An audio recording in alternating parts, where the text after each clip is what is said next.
Hello students, welcome to Agmic Academy. I am your teacher for this lecture.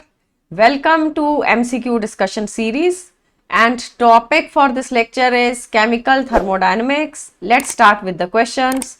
Before starting, make sure you subscribe to this channel so that you can get more videos on the topic and it will help in revising the concept thoroughly. Got it?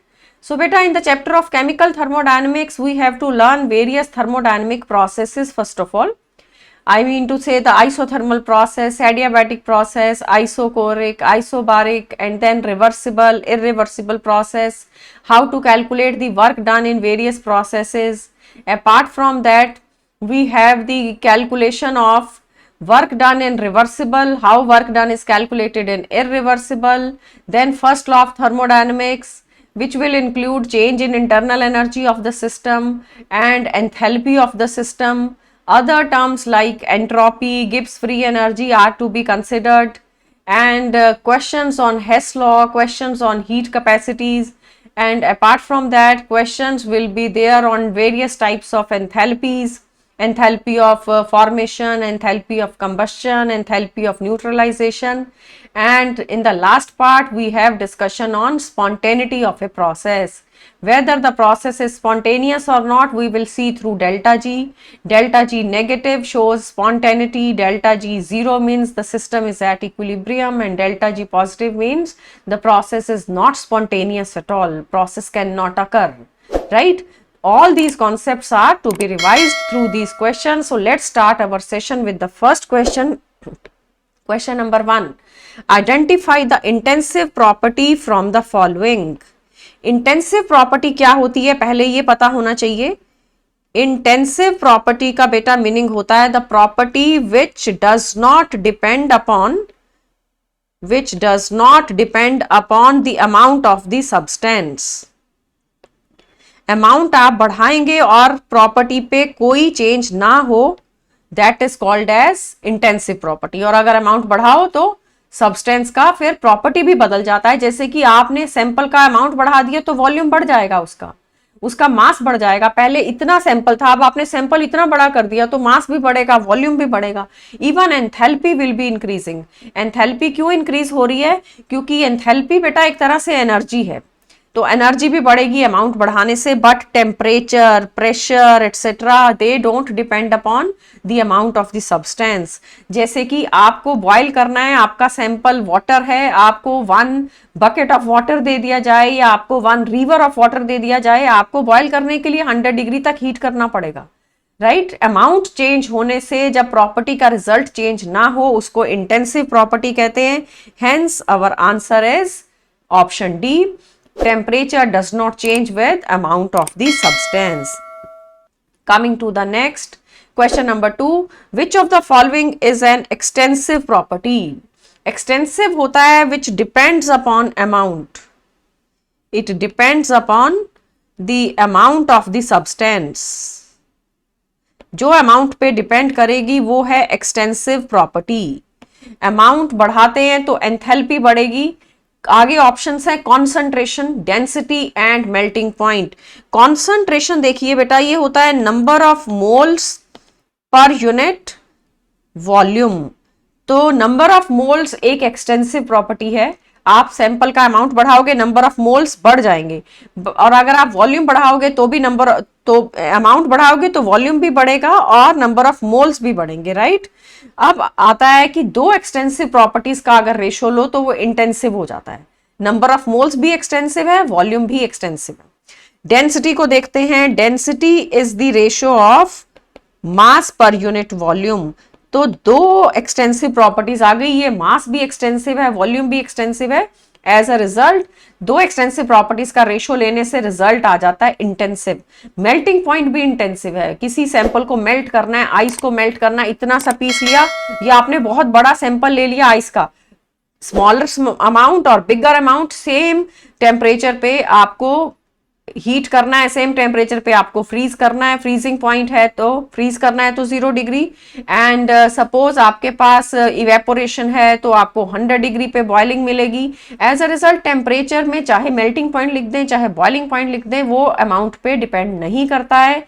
हमारे को ढूंढना था extensive property, hence our answer is option A. Extensive property वो होती है जो amount पे depend करती है। और दूसरा बात आपने ये लर्न किया कि कोई भी दो एक्सटेंसिव प्रॉपर्टीज का अगर रेशो लिया जाएगा तो वो बेटा इंटेंसिव होता है। Coming to the third question, for the reaction two chlorine atoms changing to Cl2 the correct option is, दो क्लोरीन के एटम हैं और बन क्या रहा है, मॉलिक्यूल। ठीक है, तो जब जब बॉन्ड बनता है, बॉन्ड फॉर्मेशन हो रहा है ना, हमारे को दिख रहा है दो एटम्स कंबाइन कर रहे हैं और मॉलिक्यूल बन रहा है। Bond formation means energy is released out. जब बॉन्ड को ब्रेक करते हैं तो आपको हीट देना पड़ेगा, आपको एनर्जी देना पड़ेगा। यहां पे तो बॉन्ड बन रहा है, as a result energy will be released out, मतलब कि डेल्टा H नेगेटिव हो जाएगा। उसके बाद एंट्रोपी की बात करते हैं। रिएक्टेंट में गैसेस हैं, प्रोडक्ट में भी गैसेस हैं। रिएक्टेंट में आपको गैसेस के 2 मोल दिख रहे हैं, प्रोडक्ट में सिर्फ एक ही मोल है। So number of moles of gases is decreasing, number of moles of gases is decreasing, therefore entropy of the system is decreasing. Got it? So delta H भी कम होगा और डेल्टा S भी कम होगा। डेल्टा S यहां negative आएगा। Delta S को अगर calculate करना है तो गैसेस के मोल देख सकते हैं। प्रोडक्ट में 1 मोल गैस है, रिएक्टेंट में 2 मोल गैस है। डेल्टा S नेगेटिव आएगा। किसके मोल्स देखने, सिर्फ गैसेस के, राइट। तो अदरवाइज ये भी याद रखो, कभी सॉलिड लिक्विड और गैस का कंपैरिजन है तो गैस की एंट्रोपी ज्यादा, लिक्विड की कम और सॉलिड की और भी कम। हेंस हमारा आंसर बना डेल्टा S, जो कि एंट्रोपी को इंडिकेट करता है। डेल्टा S भी less than 0 and delta H भी less than 0। Delta H less than 0 क्यों आ रहा है बेटा, because energy is released out when bond is formed. Clear? Coming to the next now, question number 4. You are given the bond dissociation energies of X2, Y2 and XY. 3 components हैं हमारे reaction के अंदर, उनका bond dissociation energy दिया है 1:0.5:1 and the heat of formation of XY is also given to us. Find out the bond dissociation energy of X2. Let's write the reaction. Reaction किसका लिखना है, heat of formation of XY का। Heat of formation होती है when 1 mole of the compound is formed. 1 मोल आपने XY रखना है और रिएक्शन को उसके अपने एलिमेंट से बनाना है। प्रोडक्ट आपका XY था, उसके एलिमेंट्स हैं X2 and Y2। While balancing यहां पे हाफ आएगा, बट XY को 1 मोल ही रखना है, डबल नहीं करना, बिकॉज हीट ऑफ फॉर्मेशन का डेफिनेशन 1 मोल से होता है। अब देखो क्या क्या वैल्यूज आपको गिवन है। Delta H of reaction can be written as bond dissociation energy of reactant minus bond dissociation energy of product. Clear? reactants को हम लिखेंगे हाफ ऑफ XX बॉन्ड, एक तो ये बॉन्ड हमें ब्रेक करना है, उसके बाद हाफ ऑफ YY बॉन्ड, ये भी बॉन्ड ब्रेक करना है। ये टोटल 2 ही रिएक्टेंट हैं। प्रोडक्ट में चेक करो कौन से बॉन्ड बन रहे हैं। प्रोडक्ट में एक X और Y के बीच का बॉन्ड बनेगा। So reactant minus product, let's see the values. Ratio दिया है, वैल्यूज का बेटा आपको रेशो गिवन है 1:0.5:1। यहां मेंशन कर देते हैं हमें क्या क्या गिवन है। X2, Y2 एंड XY की values, X2 and Y2 and XY, इनके हमें रेशो गिवन है विच इज 0.5 इसके लिए दिया है, 1 इसके लिए दिया है और 1 XY के लिए दिया है। ठीक है, तो मैं अगर इसको A ले लूं या X ले लो, A और A/2 और A आ जाएगा। Let's substitute the values now. Delta H will be equal to half of X2 के लिए A लेना है और Y2 के लिए A/2 लेना है। रेशो हमें 0.5 दिया था Y2 का, और उसके बाद हाफ दोनों का कॉमन कर दिया अब मैंने, और बाहर आपके पास हाफ है, माइनस क्या करोगे A, XY का बॉन्ड A है। एज अ रिजल्ट ब्रैकेट खोल देते हैं एक बारी, it is A/2 plus A/4 minus A and it is equal to delta H। Delta H का वैल्यू कितना था, 200 पुट कर दीजिए डेल्टा H में, और आपको A कैलकुलेट करना है। जो भी A आएगा that will be the value of bond dissociation energy of x2, क्योंकि बॉन्ड डिसोसिएशन एनर्जी x2 का हमने A ले रखा है। तो बेटा क्रॉस मल्टीप्लाई करो एंड सॉल्व करो, you will get equal to 800। Hence the bond dissociation energy of x2 is equal to 800 and units are given. Question में किलो जूल पर मोल था, तो आपका आंसर भी किलो जूल पर मोल में आएगा। We can mention here it is in kilo joule per mole. Answer बनता है C option. C option is the answer. Is it clear? Coming to the next now, question number 5। For a given reaction, delta H is given 35.5 kilojoule per mole. Delta S भी आपको given है, and you have to find out whether the reaction is spontaneous but at what temperature. Delta H और delta S किस temperature पे spontaneous होंगे, हमें बेटा ये कैलकुलेट करके बताना है। तो हम डेल्टा G का हेल्प लेंगे for spontaneity. Can I right for a spontaneous reaction, for a spontaneous reaction delta G should be negative, delta G should be less than 0। यही क्राइटेरिया होता है स्पॉन्टेनिटी का। थर्मोडायनेमिक्स का मेन पर्पस है to find out whether the reaction is spontaneous और not. ठीक है, तो डेल्टा G का क्या एक्सप्रेशन है? It is equal to delta H minus T delta S। अब हम इसको लेस देन 0 के इक्वल कर देंगे। We can write delta H minus T delta S should be negative for a reaction to be spontaneous. Got it? तो value put करते हैं। Delta H का वैल्यू था 35.5 और दूसरे का वैल्यू है 83.6। एक बात का ध्यान रखिए, आपको डेल्टा H बेटा किलो जूल में दिया है, पर डेल्टा S जूल में दिया है। आपको ये कन्वर्ट करना पड़ेगा। 35.5 ले लेते हैं हम delta H, and temperature question के अंदर कितना दिया है वो चेक करिए। टेम्परेचर आपको कैलकुलेट करना है और डेल्टा S है 83.6, बट इसको हम 1000 से मल्टीप्लाई कर देते हैं। 35.5 को 1000 से मल्टीप्लाई कर दो या फिर आप इसको 1000 से डिवाइड कर दो। इसको हमने इक्वल टू नेगेटिव करना है, मतलब लेस देन 0। देखो दोबारा से लिखेंगे, delta H minus T delta S should be less than 0 और it should be equal to negative. Equal to ले लो तो नेगेटिव लिख सकते हैं। क्या इससे हम ये बोल सकते हैं delta H should be less then T delta S, hence T delta S should be greater then delta H।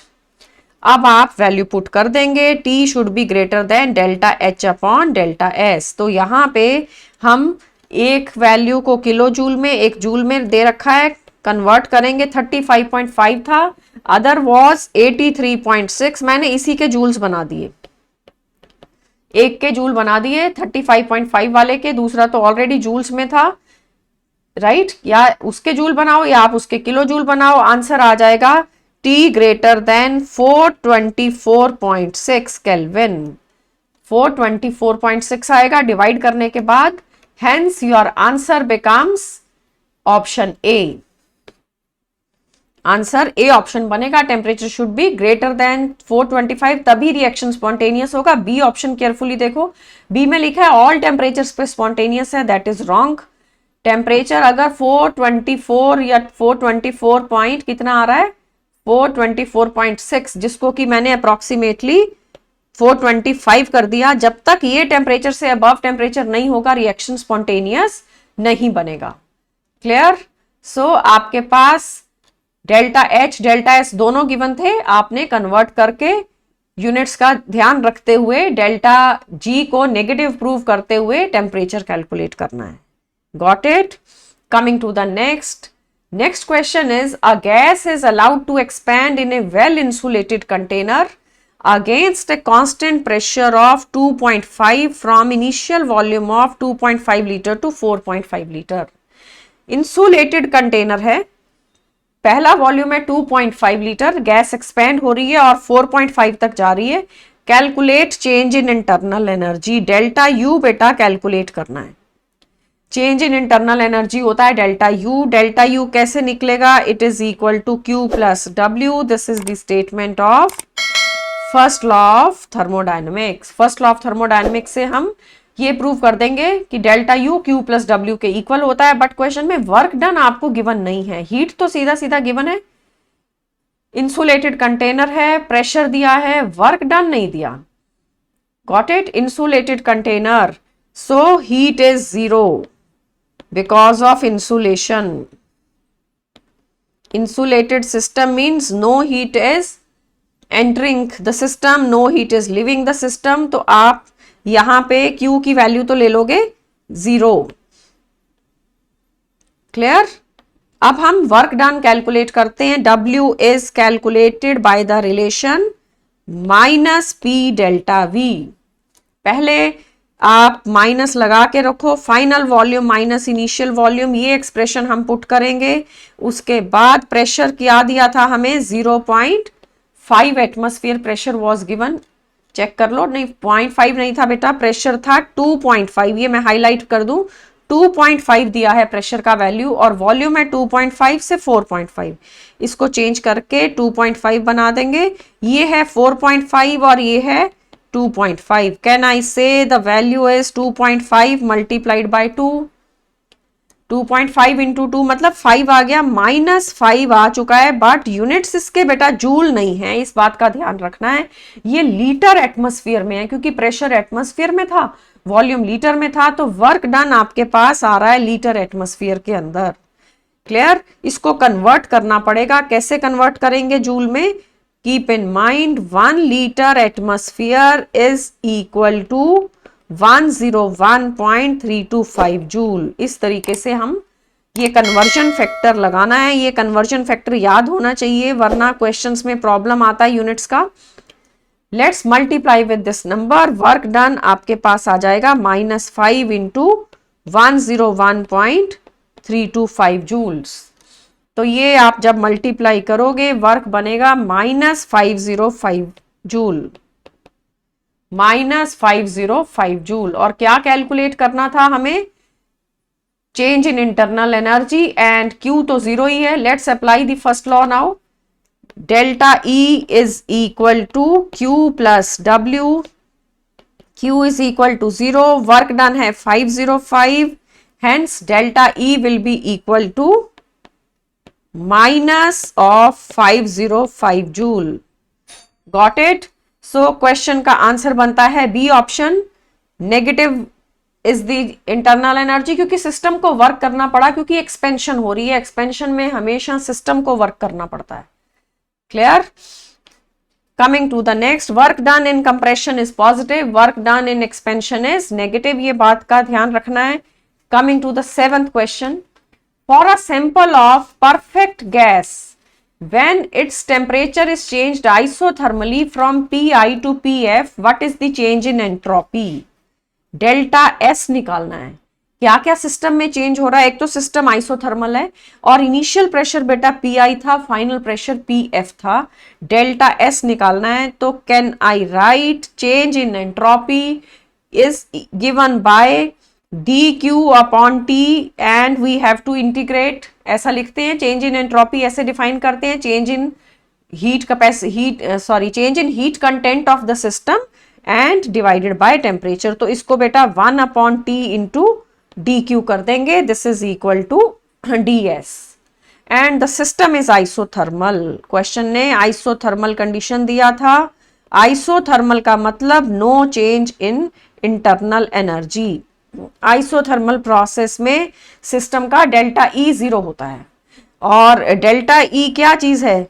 Delta E is equal to Q plus W। ये हमें कहां से पता है? फर्स्ट लॉ ऑफ थर्मोडायनेमिक्स के through हम जानते हैं डेल्टा E इन दोनों का सम होता है। अब डेल्टा E 0 है, इट मींस दैट यहां 0 पुट करेंगे तो Q और W में एक नेगेटिव साइन का फर्क आया, अदरवाइज उनका मैग्नीट्यूड सेम होगा। तो क्या हम वर्क डन कैलकुलेट कर सकते हैं? लेट्स कैलकुलेट DW फर्स्ट, बाद में हम DW को इस इक्वेशन में पुट कर देंगे, ये फर्स्ट इक्वेशन में। हमारा फाइनल टारगेट है to find out change in entropy. Change in entropy के लिए डी क्यू पता होना चाहिए। डी क्यू कहां से पता चलेगा? वर्क से कैलकुलेट करेंगे, minus P D V. Can it be written like this? Work हमेशा पी डेल्टा वी से कैलकुलेट होता है। By using P V is equal to N R T, क्या हम इसको लिख सकते हैं प्रेशर को वॉल्यूम की टर्म्स में? N R T upon V. As a result हम यहां बेटा पुट कर देंगे, प्रेशर की जगह मैंने कर दिया N R T upon V into D V. Is it okay? तो अब आप क्या करोगे, आपके पास ये एक्सप्रेशन बन गया डी डब्ल्यू का। तो अब आप इसको डी क्यू कर लो। D W and D Q के अंदर सिर्फ नेगेटिव साइन का फर्क था, hence instead of D W I can write D Q is equal to N R T upon V into D V. मतलब कि आपके पास पॉजिटिव वैल्यू आ गई। Substitute it in first equation. Substitute the value of dq in equation 1. First equation में हम put करेंगे और हमारी इक्वेशन क्या थी जिसमें आप ds कैलकुलेट करते हो? ये इक्वेशन है, ds is equal to 1 upon T D Q and our equation will become ds आ जाएगा इक्वल टू, चेक करते हैं, ds will be equal to 1 upon T D Q की जगह हम क्या लिख देंगे? N R T upon V into D V. मैंने डी क्यू का इक्वेशन पुट करके ये नया एक्सप्रेशन बना दिया। ठीक है, अब कांस्टेंट पैरामीटर्स को इंटीग्रल से बाहर ले आओ। सिर्फ आपको with respect to volume integrate करना है। n is the number of moles, r gas constant है, टेम्परेचर भी कांस्टेंट है क्योंकि आइसोथर्मल प्रोसेस था। t और t कैंसल, हमारा एक्सप्रेशन बन जाएगा it is equal to N R into L N V. और limit final volume and initial volume के symbol V I and V F दिए थे। Initial was V I, final was V F. तो आपका expression बेटा ये बना N R into log of final volume upon initial volume, but natural log है ये, या तो फिर 2.303 से मल्टीप्लाई होगा या नेचुरल लॉग लिखेंगे। ऑप्शंस देखते हैं, ऑप्शंस में ln है, सारी की सारी ऑप्शंस में बेटा नेचुरल लॉग है ना, तो इसको 2.303 से मल्टीप्लाई करने का जरूरत नहीं है। But options are with respect to pressure, सारी ऑप्शन में प्रेशर चाहिए। हमारा एक्सप्रेशन अभी वॉल्यूम में आया है। After that, do we know pressure is inversely proportional to volume? By Boyle's law we know that. तो हम फाइनल वॉल्यूम न्यूमरेटर में था ना, वो बन जाएगा N R L N P I upon P F. P I क्या चीज है? इनिशियल प्रेशर, और वो है final pressure. This is equal to delta S. Small change के लिए ds लिखते हैं, बिगर चेंज के लिए डेल्टा एस लिखते हैं। That is your final result. Delta S is equal to N R L N P I upon P F. Coming to the options, तो बेटा डी ऑप्शन आपका आंसर है। इंपॉर्टेंट रिजल्ट था, कोई इसमें मैथमेटिकल कैलकुलेशन नहीं है, it is a small derivation. आपको डेल्टा एस को एक्सप्रेस करना है for a perfect gas undergoing change in pressure. क्या किया हमने? ds को dq अपॉन t का रेशो लिया, उसके बाद फर्स्ट लॉ की हेल्प से dq कैलकुलेट किया। dq कहां से आया? वर्क डन कैलकुलेट करके हमने dq में कन्वर्ट किया, उसके बाद उसको सब्स्टिट्यूट कर देंगे and you will reach to your final result. Delta S is equal to N R L N P I upon P F. Got it? Coming to the next now, next number is question number 8. Enthalpy and entropy change for a chemical reaction are given. ये delta H है 2.5 into 10 raised to power 3 and entropy change is also given to us which is equal to 7.4. Predict whether the nature of reaction is spontaneous or reversible, irreversible और non spontaneous. ये पता करना है कि reaction spontaneous है या नहीं है। कैसे देखेंगे? Spontaneity of a reaction is always given by spontaneous reaction means delta G is negative. delta G negative कैसे करेंगे? delta G is equal to delta H minus T delta S, तो value put करते हैं, delta G calculate करते हैं। Delta H बेटा हमें given है 2.5 इंटू 10⁻³ कैलोरीज में है, कोई कन्वर्जन फैक्टर नहीं चाहिए। 2.5 विद नेगेटिव साइन, 2.5 इंटू 10⁻³ और टेम्परेचर क्वेश्चन के अंदर है 298 और डेल्टा एस का वैल्यू आपको गिवन है 7.4। तो हम क्या करेंगे, delta G is equal to, ये बेटा हो गया -2500 -298 मल्टीप्लाइड बाय 7.4। इस तरीके से जब आप डेल्टा जी कैलकुलेट करते हो ये आता है -4705.2 कैलोरीज। नेगेटिव वैल्यू आ रही है डेल्टा जी की। Negative value of delta G means reaction is spontaneous. Delta G का नाम होता है Gibbs free energy. Delta G negative होता है तभी रिएक्शन स्पॉन्टेनियस होता है। Free energy is that amount of energy which is use to get converted into work. System का बेटा जो टोटल एनर्जी होता है वो डेल्टा एच होता है। उस टोटल में से कितना वर्क हो सकता है, कुछ तो वेस्ट हो जाएगा, कुछ वर्क होगा, जो वर्क होगा वो डेल्टा जी है। Delta G indicates the useful work done by the system. Free energy इसलिए बोलते हैं because it is that amount of energy which is free to be converted into work. As a result reaction आपका spontaneous आ रहा है। Spontaneous means option A is the answer. Coming to the 9th question, which of the following are not state functions. All India PMT 2008 का question है, simple question. State function क्या होता है, जो इनिशियल और फाइनल स्टेट पे depend करता है, जो पाथ पे डिपेंड नहीं करता। ठीक है, जैसे कि आपने किसी माउंटेन का हाइट देखना है, हाइट देखना है तो इनिशियल पॉइंट और फाइनल पॉइंट का डिफरेंस देखो, बस वो हाइट है। इनिशियल स्टेट और फाइनल स्टेट पे डिपेंड करती है height. Height of a hill is a state function. ये हाइट, इससे फर्क नहीं पड़ता कि हाइट पे पहुंचने के लिए आपने रूट कौन सा लिया। कोई लिफ्ट का यूज करता है और कोई स्टेयर्स का यूज करता है, कोई रैंप का यूज करता है, उससे कोई फर्क नहीं पड़ता, हाइट चेंज नहीं होगी। हाइट तो इनिशियल और फाइनल का डिफरेंस ही है। तो जो भी पैरामीटर पाथ पे डिपेंड करता है वो पाथ फंक्शन, जो पाथ पे डिपेंड ना करे, इनिशियल फाइनल स्टेट पे करे, उसको स्टेट फंक्शन कहते हैं। एज अ रिजल्ट अब हम क्वेश्चन पे आते हैं। First option is Q plus W, second दिया है Q, फिर W दिया है, फिर H माइनस TS दिया है। तो बेटा keep in mind delta E होता है Q प्लस डब्ल्यू। आपका जो फर्स्ट था Q प्लस डब्ल्यू वो तो डेल्टा ई है, वो तो इंटरनल एनर्जी है। Internal energy is a state function. System का इंटरनल एनर्जी कौन से पैरामीटर्स पे डिपेंड करता है, इनिशियल पॉइंट पे और फाइनल पॉइंट पे। उसके बाद Q हीट है, हीट डिपेंड करेगी पाथ पे। वर्क डन भी पाथ पे डिपेंड करता है, किस रूट से आपने वर्क अचीव किया। जैसे कि इस हाइट को अचीव करना है तो लेट्स से कि ये रूट फॉलो किया, या किसी दूसरे पर्सन ने ये वाला रूट फॉलो किया, तो रूट के ऊपर डिपेंड करता है वर्क, पाथ पे डिपेंड करता है। ठीक है, तो Q एंड W तो नहीं आएंगे। आगे है H minus TS। H minus TS क्या होता है, ये एक थर्मोडायनेमिक पैरामीटर है जिसको गिब्स फ्री एनर्जी कहते हैं।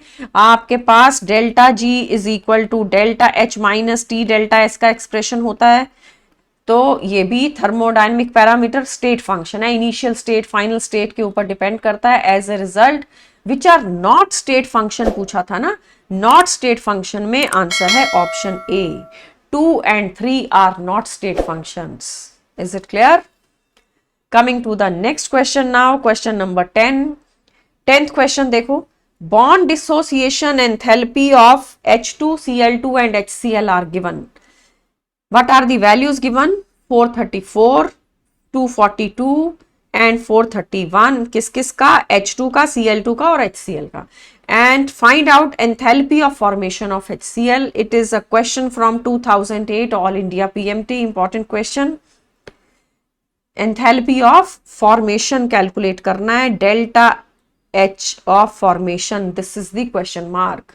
Bond dissociation energies जब दी जाती हैं तो डेल्टा एच का एक्सप्रेशन बन जाता है bond energy of reactant minus bond energy of product. Reaction लिखेंगे, आपका रिएक्शन है H2 plus Cl2 is giving HCl।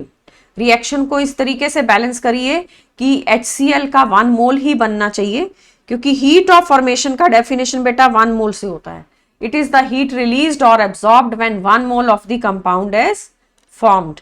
तो डेल्टा H बन जाएगा bond energy of HH bond, but इसके आगे हाफ लगाना है, then bond energy of Cl इसके आगे भी हाफ लगेगा, माइनस प्रोडक्ट्स आएंगे bond energy of HCl। Got it? तो बेटा रिएक्टेंट्स का ब्रैकेट अलग कर देंगे, प्रोडक्ट्स का ब्रैकेट अलग कर देंगे। अब हम वैल्यू पुट करते हैं। डेल्टा H का वैल्यू हमारे को दिया है 434 इज गिवन फॉर HH, और Cl का वैल्यू दिया है 242। ये आपके दोनों रिएक्टेंट्स हो गए, माइनस प्रोडक्ट का वैल्यू है 431। एज अ रिजल्ट आपका आंसर आता है after calculation -93 kilo joule per मोल। चेक करते हैं जूल में है या किलो कैलोरीज में, किलो जूल्स में है। -93 का मतलब हमारा आंसर डी ऑप्शन। जब HCl बनता है हीट निकलती है बाहर, कितनी? 93 किलो जूल्स। बॉन्ड फॉर्मेशन भी हो रहा है, बॉन्ड फॉर्मेशन के साथ बॉन्ड ब्रेकिंग भी हो रहा है। रिएक्टेंट के बॉन्ड हम ब्रेक करते हैं, डिसोसिएशन एनर्जी लगती है, और प्रोडक्ट के बॉन्ड्स बनते हैं, उस टाइम पे एनर्जी रिलीज होती है। In this way answer is option D. Coming to the next question, question number 11। For the gas reaction PCl5 changing to PCl3 and Cl2, which of the following condition is correct? 2008 all India PMT का question है। PCl5 का decomposition हो रहा है, दोनों gases आती हैं product में, PCl3 भी गैस है और क्लोरीन भी गैस है। तो बेटा क्या करेंगे? डीकम्पोजिशन रिएक्शन है ना ये, it is a decomposition reaction. Decomposition का मतलब हीट देना पड़ेगा तभी PCl5 ब्रेक होगा। तो delta H is greater than 0, क्योंकि delta H is positive, reaction endothermic है। डीकम्पोजिशन में हमेशा आपको हीट देना पड़ेगा, it is an endothermic reaction. और डेल्टा S को देखते हैं तो डेल्टा S एंट्रोपी, सिस्टम का एंट्रोपी इंक्रीज हो रहा है। पहले 1 मोल गैस था, फिर 2 मोल गैस बन रहे हैं, delta S is positive. Delta Ng अगर कैलकुलेट करें तो number of moles of product minus reactant, product में गैसेस के 2 मोल हैं, रिएक्टेंट में तो 1 ही मोल था। डेल्टा Ng पॉजिटिव आ रहा है, +1 आ गया, एंट्रोपी सिस्टम का इंक्रीज करेगा, क्योंकि रिएक्शन के बाद गैसेस और भी ज्यादा बन गई। तो delta H greater than 0 and delta S भी greater than 0। As a result answer बनता है C option. Simple question PMT में जो आते हैं, ज्यादा मैथमेटिकल कैलकुलेशन नहीं होती है, कॉन्सेप्ट बेस्ड क्वेश्चन आते हैं। एंट्रोपी के ऊपर कमेंट करना है और एंथैल्पी के ऊपर कमेंट करना है। Let's come to question number 12। The standard free energies of formation in kilojoule per mole are given. The value is -237.2. This value is for water. Then -394.4 is for carbon dioxide and 1 value for pentane. तीनों compounds का standard free energy of formation given है। Find out E0 of cell for pentane oxygen fuel cell. This is an important question, all India PMT 2008 का question है बेटा। Pentane का oxygen के साथ reaction होता है और एनर्जी रिलीज होती है, तो आपके पास E0 कैलकुलेशन पे क्वेश्चन है, और डेल्टा G भी गिवन नहीं है। अलग अलग कंपाउंड्स का डेल्टा G दिया है। पहले रिएक्शन लिखते हैं, C5H12, this pentane will react with oxygen, product आएंगे कार्बन डाइऑक्साइड एंड वाटर। तो बैलेंस करते हैं रिएक्शन को। 5 carbon on left, hence 5 carbon on right hand side. Hydrogen 12 है, तो ये वाटर मैंने 6 कर दिया, 6 2 12 हाइड्रोजन। ऑक्सीजन काउंट करो राइट साइड पे, 10 + 6 16 atoms of oxygen on right, तो ये 8 कर देते हैं, 8 2 16। Now the reaction is balanced. ये पेंटेन का बर्निंग हो रहा है, फ्यूल सेल से इलेक्ट्रिसिटी आएगी। अब आपके पास डेल्टा G चाहिए, क्योंकि E0 कैलकुलेट करना है, उसके लिए ये एक्सप्रेशन है, delta G is equal to -NFE cell. तो E सेल आपको कैलकुलेट करना है। Delta G of reaction is equal to delta G of products minus delta G of reactants and summation लगाइए। समेशन का मतलब है all products and all reactants are to be considered. So हमारा expression क्या बनता है, delta G for reaction is equal to, पहला product है carbon dioxide, so we will take delta G of carbon dioxide, but वो 5 से multiply होगा, plus carbon dioxide के बाद water, delta G not for water, वो 6 से मल्टीप्लाई, ये आपकी प्रोडक्ट्स की ब्रैकेट है। माइनस क्या करेंगे रिएक्टेंट्स, और रिएक्टेंट्स कौन है, एक ही मोल है C5H12 का, एंड ऑक्सीजन नहीं लेना, एलिमेंटल स्टेट में फ्री एनर्जीज भी 0 होती हैं बेटा, O2 का फ्री एनर्जी ऑफ फॉर्मेशन 0 है। Let's substitute the values now. Carbon dioxide का वैल्यू देखो क्वेश्चन में क्या गिवन था, इट वॉज -394.4, -394.4, और वाटर के लिए वैल्यू देखो क्वेश्चन में -237.2, ये आ गया सारा प्रोडक्ट, माइनस फिर पेंटेन है, पेंटेन का वैल्यू था -82.2, and hence you will gate -82.2 नहीं था, 8.2 था, इट इज 8.2, राइट। तो इसको भी ठीक करना पड़ेगा, 8.2। अब ये माइनस करके नेट रिजल्ट आता है -3387 किलो जूल पर मोल, किलो जूल पर मोल। डेल्टा जी आ गया, उसके बाद आप ई नॉट सेल कैलकुलेट करेंगे, तो delta G is equal to -NFE cell. पहले n कैलकुलेट कर लेते हैं। रिएक्शन में देखो कि कितने इलेक्ट्रॉन चेंज हो रहे हैं बेटा, ऑक्सीजन के थ्रू कैलकुलेट कर लो, ऑक्सीजन 0 से -2 में चेंज हो रहा है, 0 से -2, तो n is the number of electron change. तो हम क्या करते हैं, रिएक्शन लिखते हैं, O2 था आपके पास 8 O2 मतलब 8 molecules of O2, hence can I say 16 atoms of oxygen are there, 8 molecules का मतलब 16 एटम्स ऑफ ऑक्सीजन।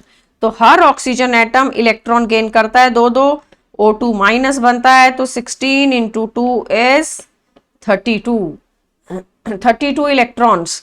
तो delta G is equal to minus into 32, F की जगह 96500, ये फैराडे कांस्टेंट होता है, it is equal to E nought. Delta G हमने अभी अभी कैलकुलेट किया, कितना है delta G 3387 with a negative sign. So minus 3387 is equal to -32 into 96500 into E naught, and E naught will come out to be 1.09 volts. 1.096 means option D. तो important question था, delta G और ई not के relation के ऊपर question था, but N का calculation गलत हो जाता है कभी कभी। Be careful for the calculation of N, कितने इलेक्ट्रॉन गेन किए गए वो देखना है।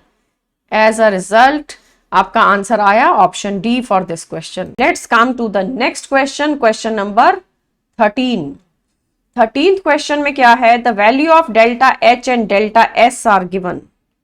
Delta H and delta S values are given for the reaction graphite plus carbon dioxide to give carbon monoxide, and both the values are 170 and 170, but एक value kilo joule में है, एक joule per kelvin में value है, और आपको बताना है reaction will be spontaneous eight which temperature. Question is from 2009 all India PMT।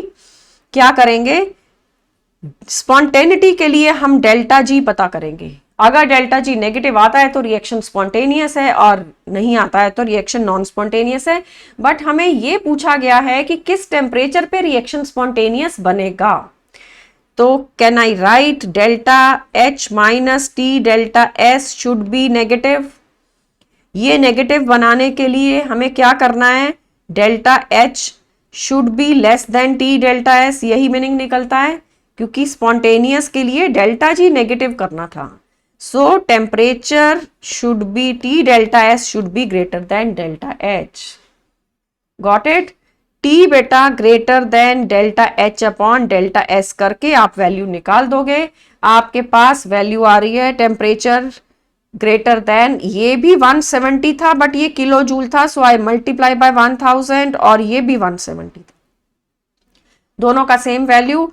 Temperature आ गया ग्रेटर देन 1000 केल्विन। 1000 केल्विन से ऊपर टेम्परेचर होगा तभी रिएक्शन स्पॉन्टेनियस है, नहीं तो नॉन स्पॉन्टेनियस है। सो टेम्परेचर ग्रेटर देन 1000 मतलब ए ऑप्शन तो नहीं हो सकता। ए में 910 दिया है, सी में 510 दिया है, डी के अंदर 710 दिया है। Answer is B option. Greater than 1000 के ऊपर ही रिएक्शन स्पॉन्टेनियस बनेगा। Simple question but important, previous year question था। स्पॉन्टेनिटी एक मेन फैक्टर है हमारे चैप्टर का। Let's come to the next question now, question number 14। 14th question में देखो, standard entropies of x2 y2 and xy3 are given and you are given a reaction half x2 plus 3 by 2 y2 giving xy3. This reaction is given, delta H is given. To be at equilibrium, what should be the temperature? System को हम चाहते हैं equilibrium पे आ जाए तो क्या temperature होना चाहिए? हाफ x2 एंड 3/2y2, ये आपका रिएक्शन गिवन था। Product is xy3। इक्विलिब्रियम पे कब आता है? At equilibrium delta G is 0। ये कंडीशन सबको पता होना चाहिए। डेल्टा जी जब 0 होता है सिस्टम इज एट इक्विलिब्रियम। और डेल्टा जी क्या होता है? Delta H minus T delta S. Can I right delta H minus T delta S बेटा इक्वल टू 0 करना पड़ेगा। टेम्परेचर आपको पता करना है, बाकी दोनों फैक्टर आपको गिवन है, बट डेल्टा एस डायरेक्ट नहीं दिया। डेल्टा एस तुम्हें कैलकुलेट करना पड़ेगा। आपको वैल्यूज दिए हैं 60, 40, 50। ये किसकी वैल्यू है? x2, y2 एंड xy3 का। ठीक है, तो अब हम क्या करेंगे, पहले डेल्टा एस कैलकुलेट करते हैं। मीनवाइल हम ये लिख के रख लेते हैं कि delta H is equal to T delta S. As a result temperature is equal to delta H upon delta S. अब वैल्यूज तभी पुट करेंगे अगर डेल्टा एस हमारे पास गिवन हो। Delta S is question mark. Delta S कैसे calculate होता है? Entropy of products minus entropy of reactants and summation लगाना है, all products all reactants. Question का रिएक्शन क्या था? x2 y2। ठीक है, तो अब हम क्या करेंगे, xy3 बन रहा था ना प्रोडक्ट में, xy3 ये प्रोडक्ट है minus x2 and y2। x2 के आगे हाफ मोल है और उसके आगे 3/2 मोल है, तो मैंने रिएक्टेंट्स एंड प्रोडक्ट्स को बेटा सेपरेट कर दिया है।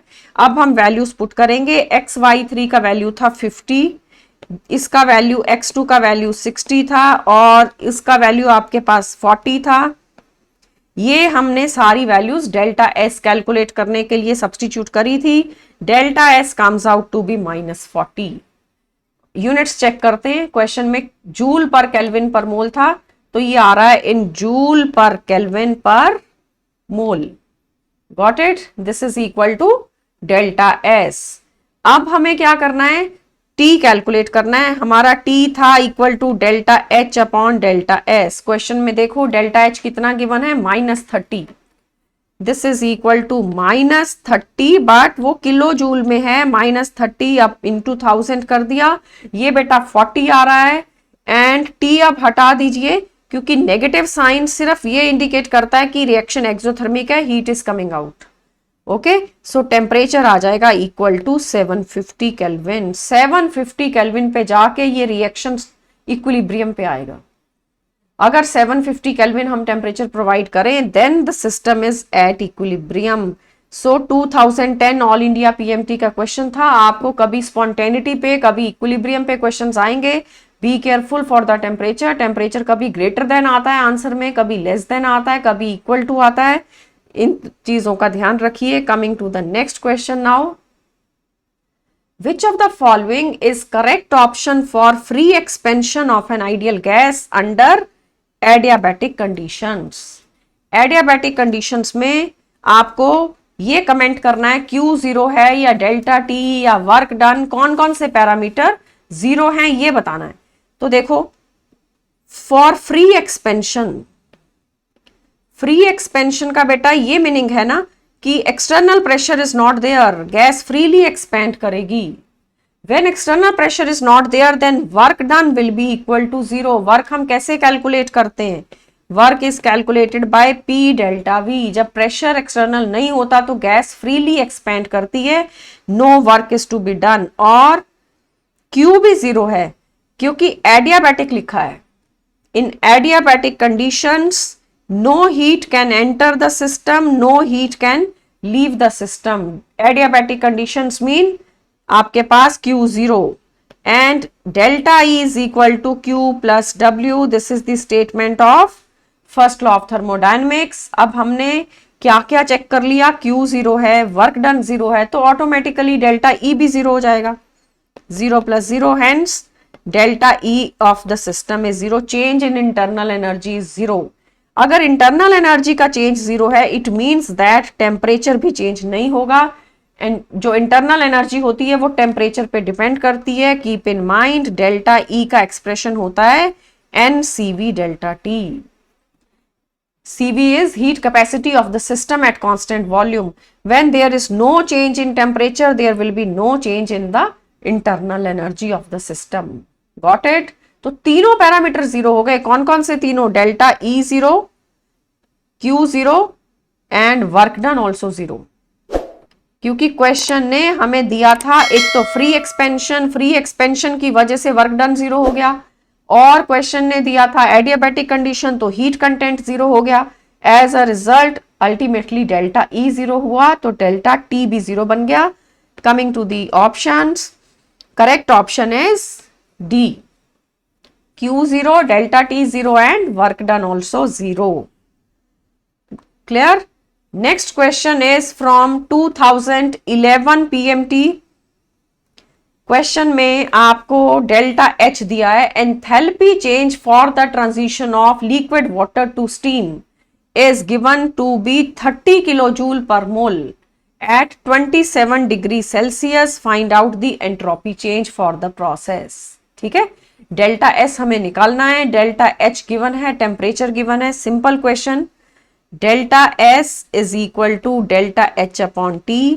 The system is at equilibrium क्योंकि वाटर स्टीम में कन्वर्ट हो रहा है. स्टीम में वाटर टू स्टीम जब कन्वर्जन होती है, so it is an equilibrium process. Equilibrium पे डेल्टा G 0 होता है. ठीक है, at equilibrium delta G is 0, hence delta S जो है वो डेल्टा H अपॉन T बन जाता है. तो डेल्टा H का वैल्यू क्वेश्चन ने दिया 30,000 जूल्स. पहले किलो जूल दिया था पर ऑप्शन हमारी जूल्स में है, हमें कन्वर्ट करना पड़ेगा. टेम्परेचर बेटा 27 दिया है. 27 का मतलब 27 प्लस 273 मतलब 300 केल्विन टेम्परेचर था. एज अ रिजल्ट हमारा आंसर क्या बनेगा? After cancellation you will get your answer as 100. So delta S का वैल्यू आ रहा है 100 joule per kelvin per mole. In this way we calculate delta S. Equilibrium process है, ये पता होना चाहिए. Liquid to steam conversion is equilibrium and answer will be option A. In A option, enthalpy change is calculated. Right? Coming to the next now. Question number 17. This is a question from All India PMT 2011 again. Question में बेटा E naught value आपको given है. E naught for a reaction has a negative value and which of the following gives the correct relationship for the value of delta G not and K equilibrium. हमें comment करना है, कुछ भी calculate नहीं करना, बस value positive आएगी, negative आएगी या ग्रेटर देन 0 आएगी. रिएक्शन में दिया बेटा E not has a negative value. Reaction का EMF जो है वो नेगेटिव वैल्यू का है. जब E नॉट नेगेटिव होता है तो मतलब सेल काम नहीं करता. नॉन स्पॉन्टेनियस रिएक्शन को इंडिकेट करता है negative value of E nought. आप डेल्टा G से भी देख सकते हो. Delta G is minus NF E nought of cell. अब ये नेगेटिव है अगर, तो ऑटोमेटिकली डेल्टा G पॉजिटिव बन जाएगा. Delta G positive means delta G is greater than 0. कहने का मतलब ये एक नॉन स्पॉन्टेनियस रिएक्शन है. Non spontaneous reaction delta G हो गया ग्रेटर देन 0। अब के पे कमेंट करना है, के आपको बोलना है लेस देन 1 आएगा या ग्रेटर देन 1 आएगा। तो देखते हैं क्या रिलेशन है के और डेल्टा जी का। Delta G is equal to -2.303 R T into log of K. और हमारे को जो रिएक्शन गिवन है, जो सेल गिवन है, उसमें डेल्टा जी बेटा पॉजिटिव आ रहा है क्योंकि नॉन स्पॉन्टेनियस रिएक्शन है। डेल्टा जी पॉजिटिव मतलब अब ये इक्वेशन का लेफ्ट साइड पॉजिटिव है तो राइट भी पॉजिटिव बनाना पड़ेगा। राइट पॉजिटिव कैसे बनेगा? अगर के का वैल्यू 1 से कम हो तभी उसका लॉग जो है नेगेटिव आएगा। समझ लो मैंने के को 1 से कम समझ लो कि 0.5 ले लिया, ठीक है। 1 log 1 0 होता है, 1 से नीचे जो नंबर है 0.5, 0.6, 0.7 उनका वैल्यू नेगेटिव होता है। सो -2.303 RT और ये वैल्यू आ जाएगी negative. Hence your net result will be positive on the right hand side. Got it? तो क्या कंक्लूजन निकला? अगर इक्विलिब्रियम कांस्टेंट जो है K, if it is less than 1 then delta G nought will be positive, and if k equilibrium is greater than 1 then delta g naught is negative.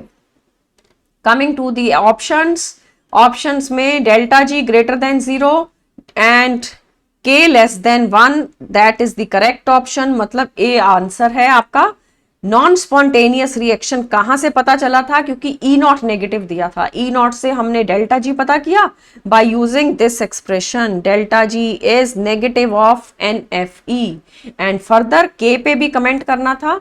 Delta G positive बनाने के लिए के has to be less than 1, then only the log value will come out to be negative. तो negative negative positive बन जाएंगे। Coming to the next question, question number 18th question में enthalpy of fusion of water is given.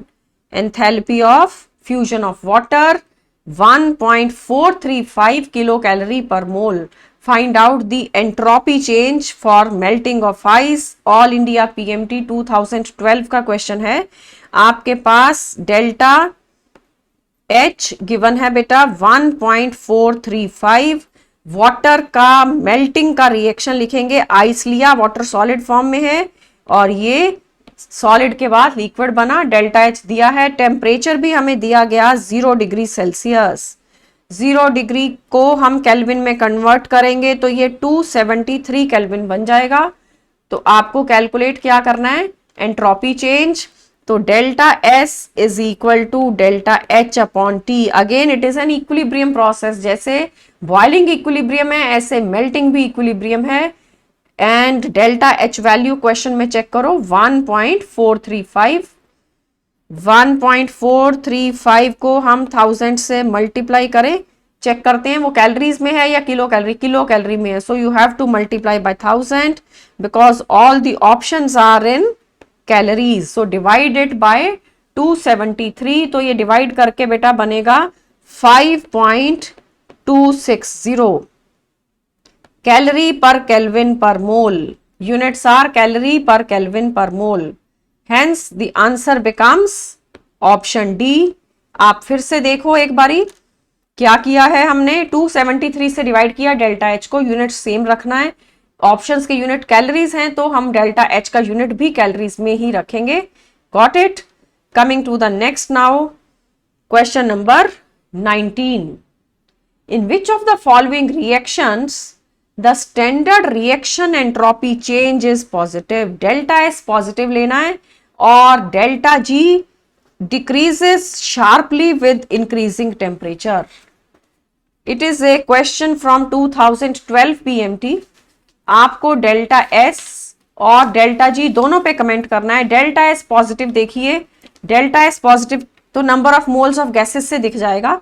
Gases के moles हम first A option के लिए अगर calculate करें, ए ऑप्शन में हाफ मोल है प्रोडक्ट में, रिएक्टेंट में एक ही गैस है, ग्रेफाइट तो सॉलिड होता है, O2 गैस है वो भी half mole. Delta NG for A option is coming half minus half, मतलब कि ये बेटा 0।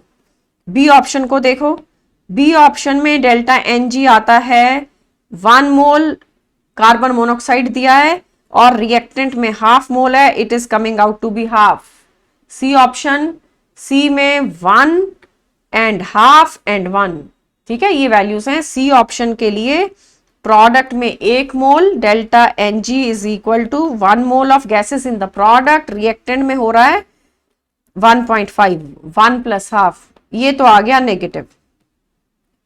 ठीक है, अब डी ऑप्शन चेक करते हैं। डी ऑप्शन में मैग्नीशियम का रिएक्शन हो रहा है O2 के साथ, delta N G is 0 minus half, product में तो कोई मोल नहीं था, 0 था। क्लियर? तो अब देखते हैं डेल्टा एन जी आपने चारों का कैलकुलेट किया, तुम्हें डेल्टा एस कैलकुलेट करा के बोलना है डेल्टा एस पॉजिटिव होना चाहिए। डेल्टा एस पॉजिटिव बेटा देखो किस ऑप्शन में आ रहा है, ए बी सी डी, ये इक्वल टू का साइन है, सिर्फ एक में पॉजिटिव आ रहा है, बी ऑप्शन। तो बी ऑप्शन आंसर होगा, क्योंकि डेल्टा एस आपको पॉजिटिव और delta ji decreases sharply with temperature. Delta G negative मतलब स्पॉन्टेनियस रिएक्शन, तो ये टेम्परेचर बढ़ाते जाएंगे अगर, तो आप इसमें पुट करके देखो, delta G is equal to delta H minus T delta S, ये फैक्टर आपके पास पॉजिटिव है और रिएक्शन एक्सोथर्मिक है, क्योंकि यहाँ पे कंबस्चन हो रहा है ना। बी ऑप्शन को चेक करिए, हम बी ऑप्शन की बात कर रहे हैं, कार्बन और ग्रेफाइट को बर्न कर रहे हैं, कंबस्चन हो रहा है, तो डेल्टा एच नेगेटिव है। ये टर्म आपके पास नेगेटिव और ये टर्म आपके पास पॉजिटिव। अगर आप टेम्परेचर बढ़ाओगे तो राइट हैंड साइड का जो टर्म है टी डेल्टा एस, टेम्परेचर बढ़ाने से वो मोर एंड मोर नेगेटिव होगा, अल्टीमेटली डेल्टा जी नेगेटिव हो जाएगा, it will become more negative. Got it? So answer बनता है ऑप्शन बी। क्लियर? तो डेल्टा एस डेल्टा जी ये सब स्पॉन्टेनिटी के लिए होते हैं। Coming to the last question now, question number 20, standard enthalpy of vaporisation for water is given 40.66। Enthalpy of vaporisation of water है, फाइंड आउट क्या करना है, internal energy of vaporisation. Temperature is given 100 degree Celsius and 2012 का question में delta U calculate करना है। Internal energy change means delta U बेटा आपको कैलकुलेट करना है, and delta H is given to you which is 40.66 kilo joule per mole. Clear? क्या relation होता है डेल्टा जी और डेल्टा एच और डेल्टा यू में? Delta H is delta U plus delta N G R T. Got it? And ये actually आया कहां से, delta H is equal to delta U plus P delta V. Ideal gas equation हम लेते हैं, number of moles of gases change होंगे तो volume change होगा, रिएक्शन में डेल्टा एन जी कैलकुलेट करना पड़ेगा। ये रिएक्शन है vaporisation of water. Let's write the chemical reaction. Water liquid से उसको वेपराइज करके H2O गैस बनाना है, तो गैसेस की तो एक ही मोल है, delta N G is number of moles of gases in product minus reactant, you will get 1। Delta N G का वैल्यू 1 आ गया। अब हम वैल्यू इस एक्सप्रेशन में पुट कर देंगे, तो delta H is equal to delta U plus delta N G R T. Delta H का वैल्यू कितना था, 40.66, it is equal to delta U plus delta N G is 1। R का value kilo joule में रखना है, 8.314 joule में है, हमने बेटा 1000 से डिवाइड कर दिया, इंटू 10⁻³ कर दिया, और टेम्परेचर था 100 degree. 100 degree means 373 kelvin. Got it? 373 kelvin, तो 37.55 आ जाएगा delta U. After calculation you will come to 37.55 and kilo joule में ही हमने system of units kilo joule ही रखा था, 37.56 एंड पॉजिटिव वैल्यू कैलकुलेशन करके आप चेक करिए, पॉजिटिव आंसर आएगा। हाँ, answer becomes option B. Got it? B option is the answer. So you have done questions on enthalpies, question on delta H given, delta U is to be calculated, and how to find out delta S, how to find out spontaneity. All these things we have taken up, and in the next video beta we will be having questions on Hess law, we will be having questions on enthalpies, enthalpy of neutralisation, enthalpy of formation. कुछ enthalpies के अंदर हम 1 mole से define करते हैं, but enthalpy of neutralisation 1 mole की जगह 1 gram equivalent से डिफाइन करते हैं। एंथैल्पी ऑफ न्यूट्रलाइजेशन कैलकुलेट कैसे की जाती है, वो सब बॉम्ब कैलोरीमीटर के अंदर डेल्टा ई कैलकुलेट होता है। डेल्टा ई के बाद अगर डेल्टा एच चाहिए तो ये एक्सप्रेशन से आप कैलकुलेट करते हो। बॉम्ब कैलोरीमीटर से डेल्टा ई आएगा जो कि चेंज इन इंटरनल एनर्जी है। आफ्टर दैट डेल्टा एच आप यहां से निकाल लोगे। Apart from that in the next video we will be having questions on second law of thermodynamics, जो कि एंट्रोपी के साथ लिंक्ड है। Entropy of system, entropy of surrounding, मतलब डेल्टा एच टोटल कंसिडर करना होता है, तब जाके रिएक्शन का स्पॉन्टेनिटी पता चलता है। That is all. So in the next video chapter will be completed. We have done around 20 questions now, and that is all for this lecture. Make sure you subscribe to this channel. It will help you to get more videos, and you can revise the topic even more thoroughly and keep gaining the benefits of these lectures. Thank you and bye bye. See you in the next video.